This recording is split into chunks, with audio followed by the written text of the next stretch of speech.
అదే RTV app వార్తల్ని క్షణాల్లో చదివే అవకాశం ఉంటుంది. ఒక న్యూస్ పేపర్, ఒక టెలివిజన్ ఛానల్ మీ చేతుల్లో ఎప్పుడూ ఉంటాయి.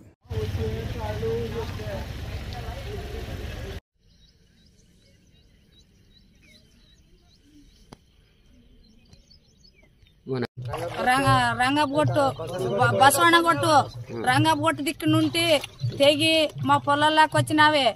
ఇదంతా అంతా పొలంలో చూడండి, మేము ఎంత ఇబ్బంది ఉన్నారో. ఈ రోజు ఇక్కడ సొంత మా వాళ్లే నష్టపోతున్నారు.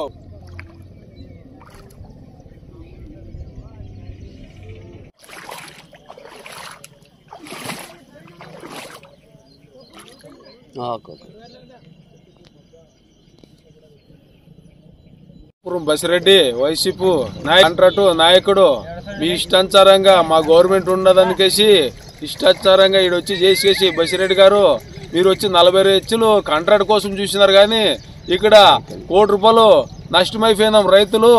ఇదంతా చూడండి, ఇదంతా ఏదైనా ఉంటే కూడా మేము ఏమైనా అబద్ధాలు చెప్తే మీరు వచ్చేసి ఇదంతా అంతా పొలంలో చూడండి, మేము ఎంత ఇబ్బంది ఉన్నారో. ఈరోజు ఇక్కడ సొంత మా వాళ్లే నష్టపోతున్నారు, కోట్లు నష్టపోతున్నారు. మీరు 40 లక్షల కోసమే మమ్మల్ని అంతా రైతులంతా జోజులం చేసి మీ ఇష్టానుసారంగా ఒక ఇంజనీర్ ప్లాన్ లేకోకుండా, ఒక ఆఫీసర్ ప్లాన్ లేకోకుండా మీ జోర్జులంగా ఎట్లా ఇష్టం వచ్చి అట్లా వంకలు తీసుకేసి ఈరోజు అంతా బుగన్ చెరువుని ఉత్తుది పెట్టి అంత రైతుల చేనుని చెరువు చేసినారు. మీరు ఇది గమనించండి, మీది రైతు షాపుని మీకు తగిలికే పోతుంది అనికేసి మేము గతంలోనే మిమ్మల్ని హెచ్చరిస్తున్నాము. ఇదైతే మేము ఊకున్నాము, ఏటికైనా కానీ పోరాడతాము. కలెక్టర్ సమస్యలో కూడా కలెక్టర్ వరకు కూడా తీసేపోతున్నాము. మీరు ఎక్కడ ఇష్టానుసారం ఒకటి చేయాలంటే ఏదైనా కానీ ముందు కలెక్టర్కి తెలుసు, కలెక్టర్కి తెలిసిన తర్వాత ఇంజనీర్లు పంపిస్తారు, ఇంజనీర్లు ఇచ్చిన తర్వాత ప్లాన్ వేస్తారు, ప్లాన్ వేసి మ్యాప్ ఇస్తారు, మ్యాప్ ఇచ్చిన తర్వాత అది ఏం చేయాలని ఇంజనీర్ ప్లాన్ నుంచి జరుగుతుంది. కానీ ఇది ఇంజనీర్ ప్లాన్ కాదు, ఏమి కాదు. మీరు ఏదో ఒక 40 లక్షల ఆదాయం కోసము ₹1 కోటి నష్టపోగొట్టున్నారయ్యా. ఈరోజు రైతులు ఆత్మహత్య చేసింటారా, మీరు ఇస్తారా?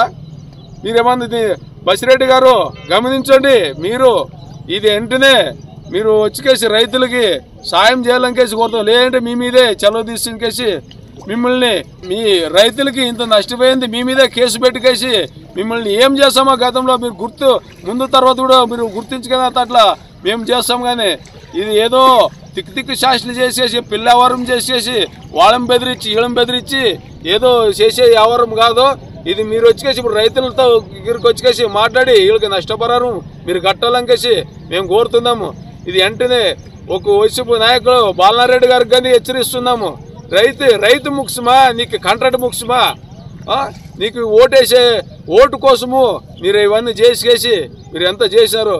అయ్యా బాలనారెడ్డి గారు, మీరు తెలుసుకోండి, మేము రైతు ఉంటేనే మీరుంటేనే మేము. మీరు ఎమ్మెల్యే కలిసి ఇంట్లో కూర్చునేది కాదు, వెంటనే వచ్చేసి మాకు అప్పుడు మొదలుగా ఎట్లుంది వంకలు, ఆ వంకలుగా రేవు చేసేసి మాకు వెంటనే నీళ్ళు పోయినట్లు రేవు చేయాలనికేసి మేము తెలియజేస్తాం. ఇది ఏమంటే మీ గవర్నమెంట్లో జరిగింది కాబట్టి మీకు హెచ్చరిక చేస్తున్నాము.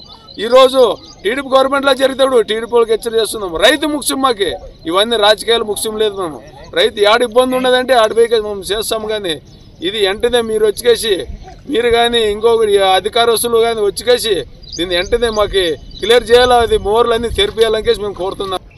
ఒక ఎంపీపీ చెప్పినాము, ఎంపీపీకి వేకేసి మా పరిస్థితి ఇట్లుంది మా పొలంలోనంటే ఆయన ఏమంటున్నాడు, మాకు బిల్లు అయ్యలేదు, మీరు కట్ట తీయొద్దండి, మీరు తీసే మీ మీద కేసు అంటే మేము రైతులు మా చేనులకు వచ్చిన తర్వాత మేమంతా చెరువుగా అవుతే మీరు మా మీద వెంటనే కేసు పెట్టండి, ఎంత పెడతారో కేసులు పెట్టండి. మేమైతే ఈరోజు ఆ కట్టని ఓపెన్ మోర్ చేసేంత వరకు మేము మొదలము లేదు. మీరు వచ్చేసి ఈ నష్టపరిహారం కూడా మాకు వెంటనే కట్టియాలనికేసి మీరు వైసీపీ పార్టీ వాళ్ళే మాకు దీనికి కారణము. మీరు ఎంతసేపు ఉంటే అయ్యా మురళిరెడ్డి గారు రోజు వచ్చి సచివాలయంలో కూర్చుంటుండు కదయ్యా, ఈ రోజు ఎక్కడ పోయినావు? రైతు ఇంత నాశనమైనారు. ఈ రోజు ఎక్కడ పోయినావు? అక్కడ పోతే ఎండమెంట్ అది పొలంలోన అది ఆ రేవు నీళ్ళు వస్తుంటే ఆ రేవు నీళ్ళు అక్కడ పట్టేసినావు.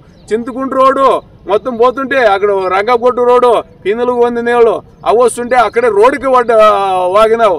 కానీ రస్సులు కూడా మీరు బంద్ చేసేంత అర్హత మీకు జగన్మోహన్ రెడ్డి ఇచ్చినాడా? లేదా పెద్ద మనిషి బాలనారెడ్డి చెప్పినాడా? లేదా మీ ఇష్టానుసారం మీ ఆదాయం కోసం సార్ అంతా అడవిలోని చెరువు పక్కనే ఉందాం కదా సార్. మొత్తం వంక దిగి మాది మమ్మల్ని నడిమధ్యలో కానీ సార్ వంక పక్కనే ఉండాం. అంతా కనీసం తెల్లవారులో ఇంట్లోకి పోయేదానికి తబుసు కూర్చున్నాం సార్. మొత్తం పిల్ల తెల్లి ఆ చెరువులకు నీళ్ళు పోయి ఉంటే మా చెరువు చేను నీళ్ళు అయిపోయి సార్. మరి మా పరిస్థితి ఏమి సార్? నీళ్ళు ఇంట్లోకి వచ్చి సార్ మొత్తం అంత కిలిని తెల్లి పిల్ల తబుసు కూర్చున్నాం. అంత చెరువులకు పోకున్నట్లు మొత్తం చెరువు నిలేసుకొచ్చి మా చేనులకి నిండిపోయి సార్. ఇంకేం చెప్తే ఏముండదు సార్. ఇంకంత బుగన్ చెరువు ఇంకంతే. ఇంక చెరువులకు ఒక్క సుక్కు నీళ్ళ పోలేదు మొదలు. ఇంక అసలు మొత్తం వైసీపీ వాళ్ళు మొత్తం మోసం చేసుకొచ్చి అంత అగ్గిపెట్టి కాల్చేసారు. మరి మాది పరిస్థితే బాగలేదు. చెరువులకు ఒక్క సుక్కు నీళ్ళ పోకున్నట్లు మా చేనులే చెరువు అయిపోయి ఇంకేం చెప్తే కానీ ఎవరు నమ్మలేదు సార్. మరి మా మాట పడుచుకున్నది మేము అడిగితే కానీ మా మాట ఎవరు పడుచుకున్నది మొదలు. ఇంక అస్సలు మొత్తం జోర్జుల మీద చెరువులకు లేకున్నట్లు చేనులే నింపిసారు. మొత్తం ఏగనం కడితే కానీ గనం మాకు బెయిల్ చేయకున్నట్లు మొత్తం క్లీన్ నడి మధ్యలో నిలబడేసాం. మేము ఇంకా మాకు ఆ కట్ట తీపియాలి మొదలు. ఎవరన్నా కానీ మాకు కట్ట తీపియాల. అప్పుడు మొదల కాలం ఎట్లున్నా ఎట్లా చెప్పి వద్దనలేదు సార్. కనీసము ఆ నీళ్ళు ఎక్కడ పోకున్నట్లు మొత్తం 30 ఎకరాలు. మరిన్ని వీడియోస్ కోసం ఛానల్ ని సబ్స్క్రైబ్ చేయండి. లేటెస్ట్ అప్డేట్స్ కోసం వాట్సాప్ ఛానల్ ని ఫాలో చేయండి. అండ్ లింక్ డిస్క్రిప్షన్ లో ఉంది.